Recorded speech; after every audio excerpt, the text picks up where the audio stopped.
You will only see this with us. Akhmat has fought to the end. Kadyrov's paratroopers are smashed to pieces, and Russian conscripts are surrendering en masse to Ukrainian captivity. Unique video, Ukrainian aviation incinerates the invaders. The MiG-29 strikes the enemy with hammer bombs. Hell in Kryvyi Rih and Kharkiv, Putin continues the genocide and kills Ukrainian children. Watch the fiery hot and blazing footage from the front line right now.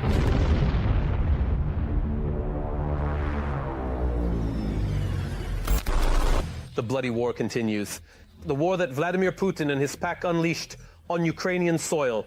The heroic resistance of the Ukrainian armed forces and the entire Ukrainian people in their fight for freedom continues. Greetings! This is Front News.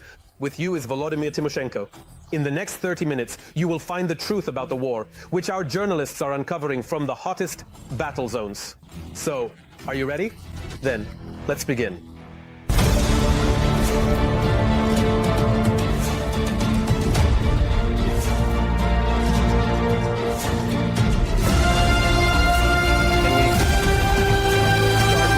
Terrifying.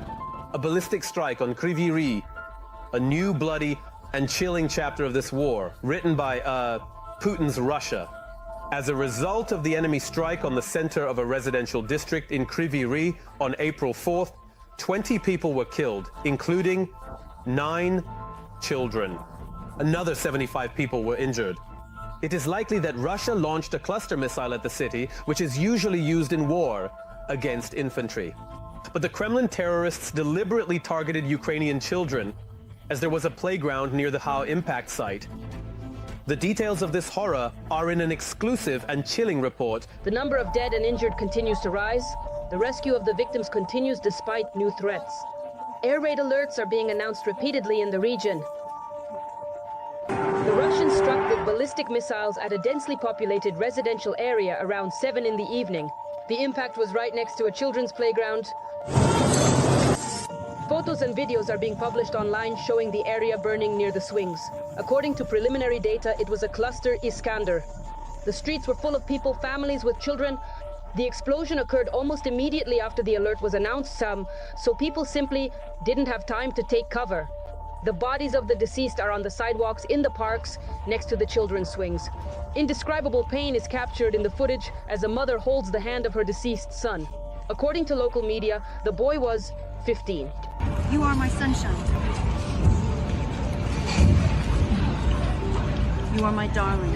According to the Ministry of Internal Affairs, more than 20 high-rise buildings have been destroyed, educational institutions and cafes have been damaged, and about 30 cars have been wrecked. There are fatalities in the cars that caught fire as a result of the strike. Medics are fighting for the lives of the injured. According to the Ministry of Internal Affairs, more than 50 people are injured.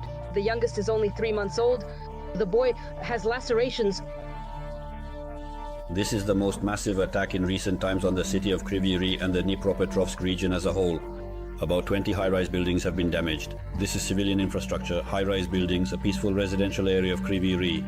There are no critical infrastructure facilities near the residential buildings at all. Regarding the nature of the damage, we see that it is indeed preliminary cluster damage. That is an Iskander with cluster explosive weapons. Many fragments, a lot of damage. Everyone who was near the epicenter of the strike perished. Russian propagandists immediately claimed that a precision strike in Kryvyi Rih destroyed military personnel and foreign instructors. This is denied by the General Staff. They stated that the Russians deliberately used an Iskander-M with a cluster charge to increase the area of impact and the number of casualties. Such a fabrication about a gathering of military personnel is also refuted by the locals. They say that in the restaurant near the playground Saint-Gé, only beauty club gatherings were held, and it was precisely such a gathering that took place on Friday afternoon. All day long, people have been bringing toys and flowers to this playground, honoring the memory of the deceased adults and children, I see, and saying that even if they didn't know them, they perceive this tragedy as a personal grief. There were screams because there were people there. Bodies were lying there. People were running straight, screaming even if they weren't relatives. It was terrifying. They were trying to save a child here, but as I understood, they didn't succeed. She died, only 3 years old. My daughter studies at the 113th school. A girl from the 9th grade died. And my high schooler, is also in the 10th grade. It's hard because my daughter's friend was here walking with a friend, and mine was a little lower. Well, I mean, it could have happened to anyone. It just doesn't fit in my head. It's such a horror. It's simply indescribable, even if you don't know these people. They are children, after all. There were screams. Because... Yes, it's impossible to watch this horror without pain. This pain truly gives you goosebumps. The reaction of the Ukrainian military is telling. For example, a Ukrainian defender with the call sign Rambo. He is from Kryvyi Rih. His wife and child heard these hellish explosions. Now, this paratrooper from the 25th Syecheslav Brigade, which is defending Pokrovsk, leaves messages for the Russian pseudo-soldiers on the shells. Shells that will definitely hit their target. Here's how it happens. I am from Kryvyi Rih. Yesterday it hit the Yubilane neighborhood. It's not far from me.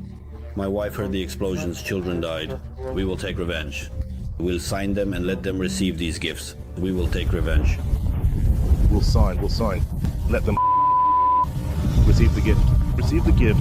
Receive the gift. Yes.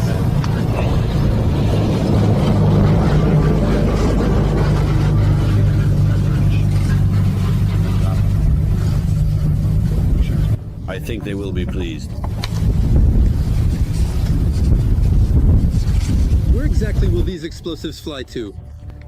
These explosives will fly to the basements where there are concentrations of Russians. It's very cynical when the enemy is essentially fighting against unarmed people. It's completely unfair. It is. In principle, it's unfair to have such weapons that they have and we don't. We have to fight with what we know. Well, but we are very good at it. Where the 25th Brigade stands, they will not pass. That's for sure. I can responsibly declare that to you. You can responsibly declare. Good morning.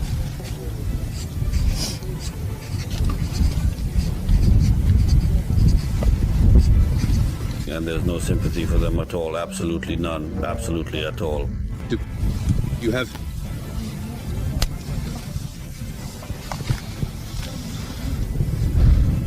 your own children?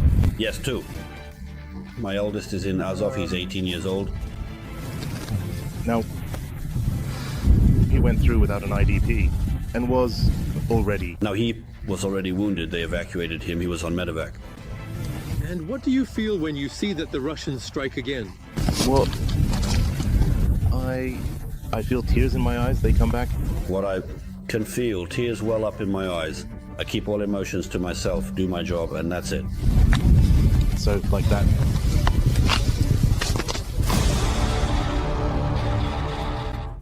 Well, now it's time to analyze the operational situation. On the blazing Pokrovsk front, the enemy continues its military terror. On the Pokrovsk front, since the beginning of the day, the occupiers have made 30 attempts to push our defenders from their positions. In the areas of the settlements of Karinovo, Alexandropol, Tarasovka, Yelizavetovka, Udachnoye, Uspenovka, Preobrazhenko, Andreevka, as well as in the directions of Kotlyarovka and Sergeyevka. The defense forces are holding back the enemy's onslaught and have already repelled 25 attacks. 5 clashes are still ongoing. But, this week, Putin's thugs have also taken a serious beating. And, not only Putin's, but also Kadyrov's. In the Zaporizhzhia direction, the Ukrainian armed forces blew up an armored vehicle with Kadyrov's paratroopers from the Akhmat East unit. Moreover, Russians continue to surrender to Ukrainian captivity.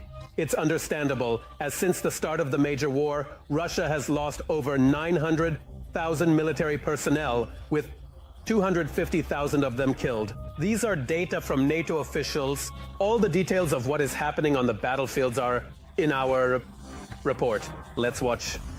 A few Kadyrovites down. In the temporarily occupied Melitopol of the Zaporizhzhia region, an enemy Tiger armored vehicle exploded, with the crew and paratroopers from the Akhmat East unit. Meanwhile, the Russians themselves are fleeing to the Ukrainian armed forces. A company commander from St. Petersburg surrendered along with his subordinates. The Russian battalion, which included his company, was almost completely destroyed. Only 5 soldiers remain, reports Censor.net. Were they dying of hunger at the position? Yes. They wanted to take me down with their... And 2 Ukrainian fighters covered you? It was the right decision to surrender to you, as I saved my life and the lives of my comrades who came out with me. But not everyone manages to save their life. The aggressor country, Russia, has lost more than 900,000 military personnel since the start of the full-scale invasion of Ukraine. Of those, 250,000 were killed. These figures were announced by a high-ranking NATO official. Among the wounded occupiers, many have sustained life-altering injuries. The total mobilization reserve of the occupying country is about 15 million. The current losses will be replenished through the spring draft. It is planned to call up to 160,000 personnel. Most likely, these 160,000 will be used as an operational reserve to address strategic tasks both within the territory of the Russian Federation, such as pushing Ukrainian defense forces out of the Kursk and Belgorod regions, and directly in the zone of the so-called special military operation on the territory of Ukraine.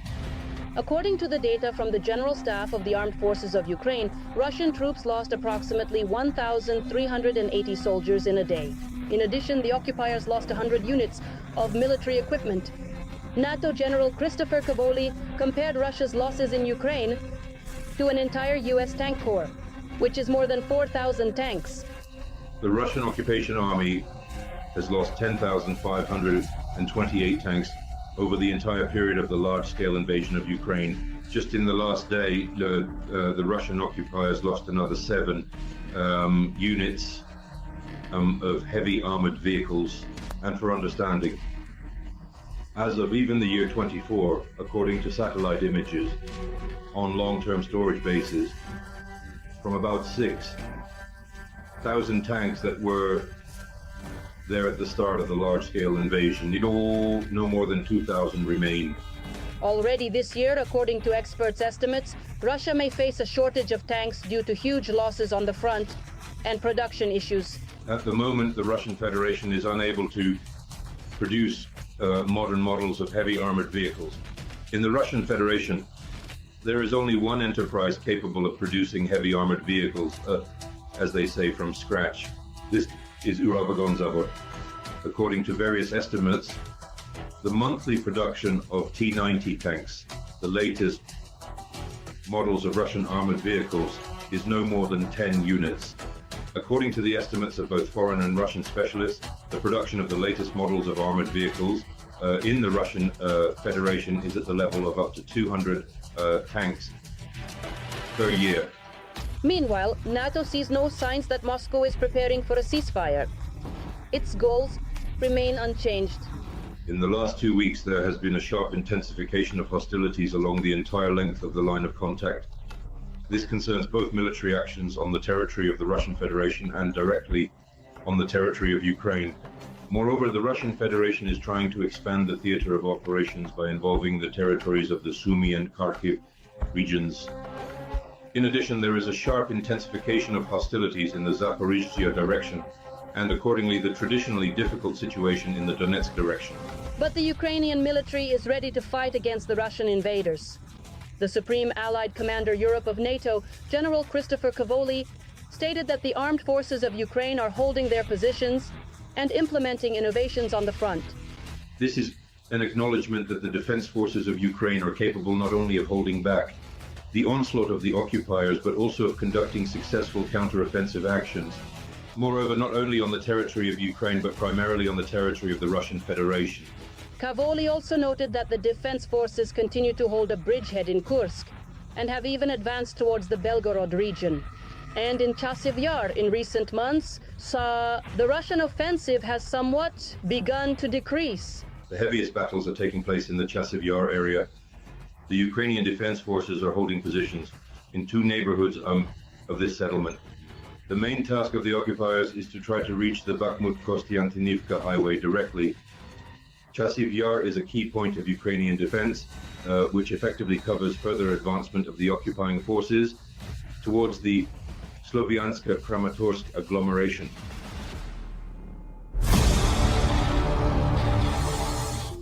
Well, now let's analyze the operational situation on the Kramatorsk and Toretsk fronts. The bloody frenzy of the enemy's army continues here as well. On the Kramatorsk front, Ukrainian defenders are currently repelling an attempt by the occupiers to advance in the area of Kurdyumivka. Our defenders have already successfully stopped 2 clashes near Chasiv Yar. On the Toretsk front, the enemy attacked 8 times near Dakhne, Shkerbinivka, and Toretsk. 1 clash is still ongoing.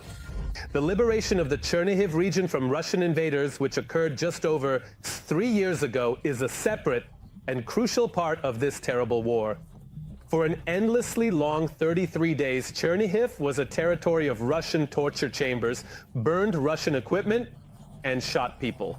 Once again, the Chernihiv region was liberated from the Russian world just over 3 years ago. And one of the first groups of journalists to enter after that was the film crew of our colleagues from the television news service. Natalia Nagornaya, along with the military and local residents, recalled how it was. Let's watch the report.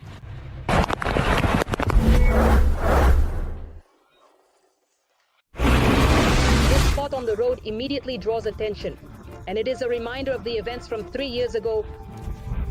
It was here that we came 3 years ago to see a liberated Chernihiv region.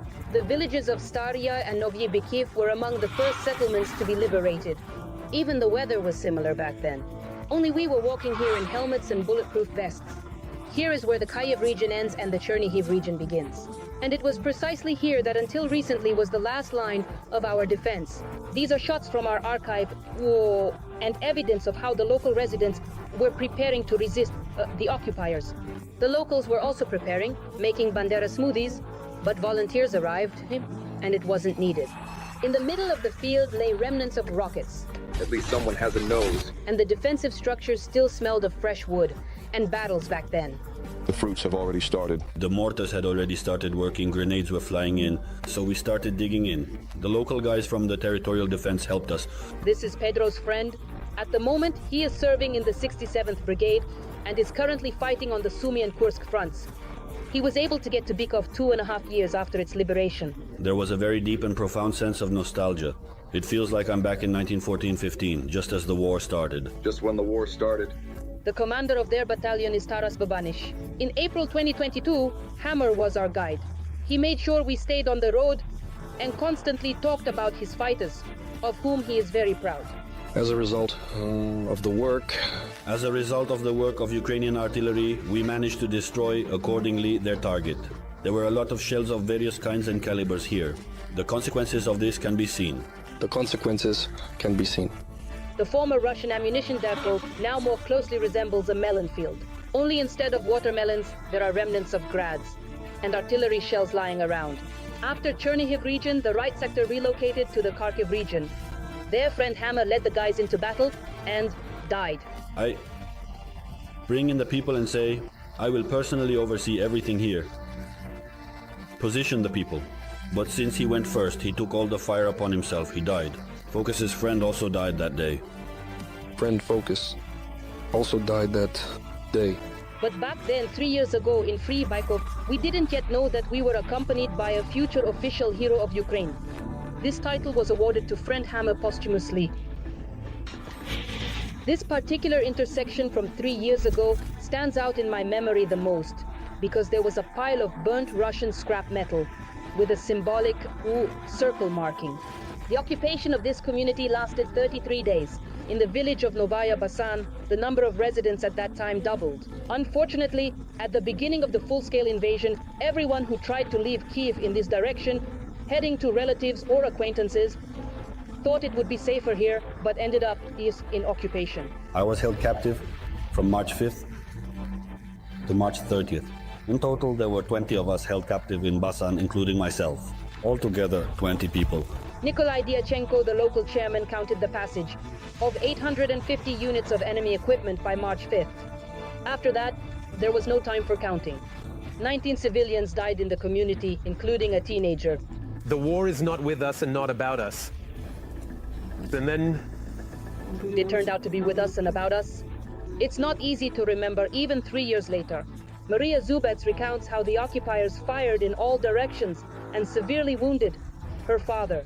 The hospital had neither medicine nor heating. She says, "Why are you wounded?" Well, I say, "It happened here, your people were shooting. That's how I got wounded."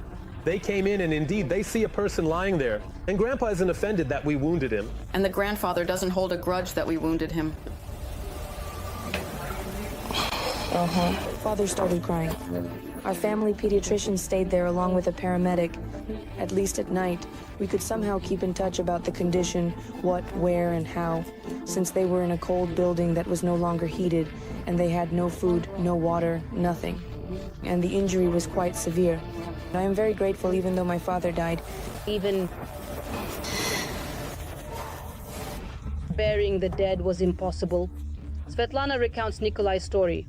He loved walking around the village, and we can probably guess that he was just walking and the Russians might have said something to him. But no one knows these details. They shot him. Kolya lay there for a whole month. His parents lived on a completely different street. They weren't even allowed to take him away. Svetlana shows videos and photos of the battles for their community. A soldier from the 10th Mountain Assault Brigade sent them to her, because locals had their phones taken away, and it was simply impossible to leave the house. We saw the first soldiers unexpectedly when they suddenly appeared. Well, I generally never cry, but something, I don't know, made me a little emotional. We saw the first soldiers on our street when they were riding on a tank. There were many of them, either an APC or an IFV. They were sitting on the vehicles. I think we will learn about all the guys who liberated us. Maybe we'll write a book. I would really like that. The central streets are now named after those who fought with great bravery and dedication for the community and made the ultimate sacrifice, dying here in battle. We renamed these streets. This Zhukovskaya street was renamed in honor of Andrei Nazarevich. The 30th anniversary of victory we named after Nazar Nebozhinsky. Right at this spot where we are standing, Andrei Nazarevich died. That's why we decided to create this memorial here, a commemorative place to immortalize their memory.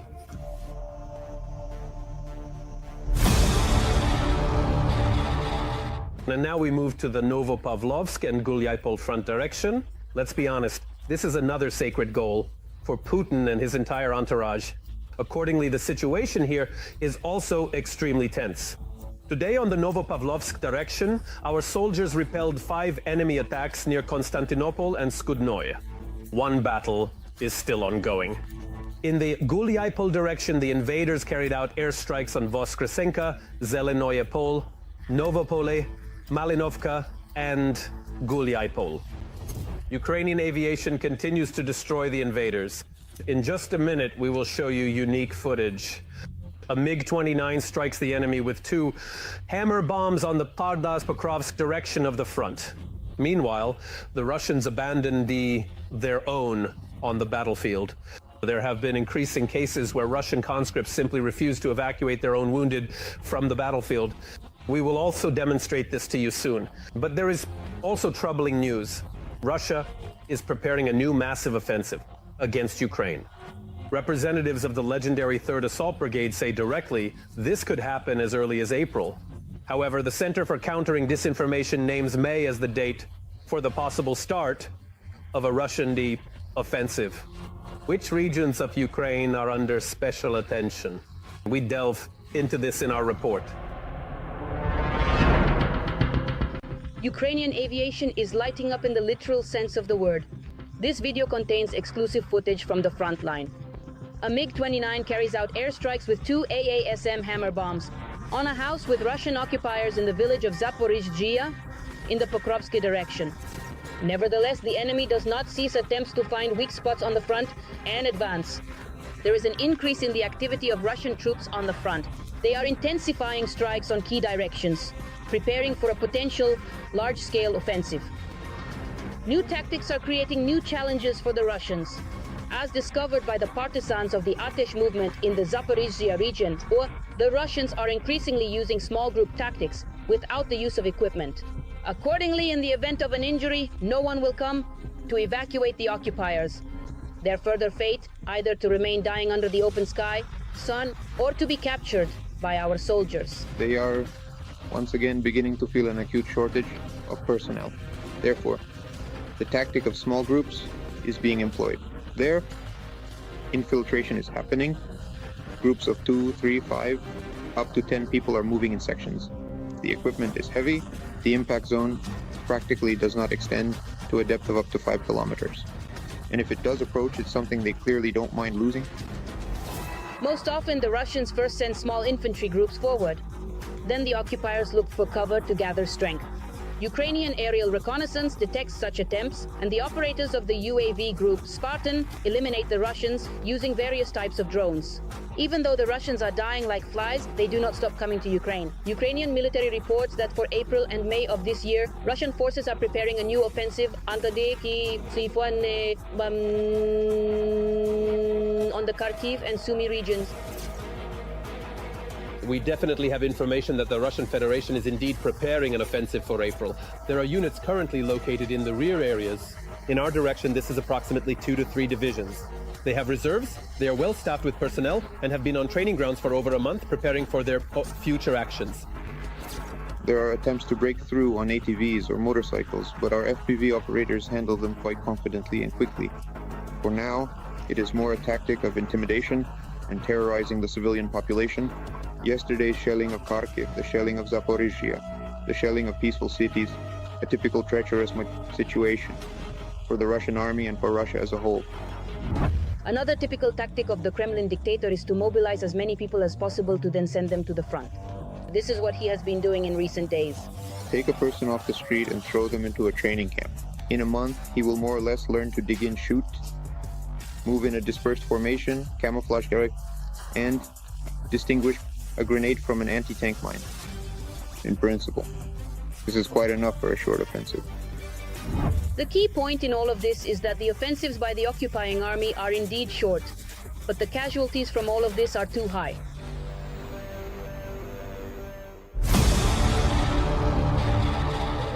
Now let's discuss in detail the situation on the Kupiansk and Lyman fronts. The Russian world continues to destroy, kill, and maim here as well. On the Kupiansk front, the enemy launched an assault on our defenders' positions near Zagrizovo once today.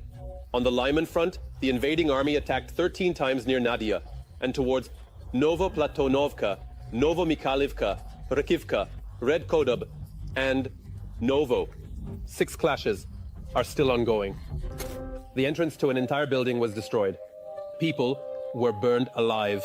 Recently, the Russians have been relentlessly pounding Ukrainian Kharkiv. Almost every time after the attacks, there are massive destructions in the city, with casualties and many injured. Unfortunately, this also happened on the evening of April 3rd. Details about another brutal attack by the occupiers can be seen in the report from our colleagues at the television news service. People say the explosions occurred one after another without pauses. The blast wave blew out windows in apartments and shattered glass. About 3 of them flew over, but then they reached here and went in different directions, one there, and like a ball, it hit this house. One of the drones simply hit an apartment in a high-rise building. A fire broke out there. According to law enforcement, a couple with a child lived on the 2nd floor at Nansen, and a man lived on the 1st. Rescuers searched for their bodies almost all night. They were severely damaged. Already from under the rubble. The bodies have already been retrieved from under the rubble of the destroyed house. The charred bodies of the deceased. 4 people died. According to preliminary data, these are 2 men, a woman, and a child. The impact was likely on the 2nd floor. The engine of the Shahed was found next to one of the walls. To confirm the identity of the deceased, DNA samples have already been taken from relatives. Identification is currently ongoing. The mother of the deceased from the 1st floor was not at home that night. Since early morning, she tried to call her son, but when she saw what happened to the apartment, she realized her son was gone. I still don't know what happened to my son. Our apartment was completely burned out, and none of the neighbors know where he is or what happened to him. Among those taken to the hospital, he is not there. Most likely he perished. 2 more drones hit a 4-story building nearby. Windows were blown out in neighboring houses as well.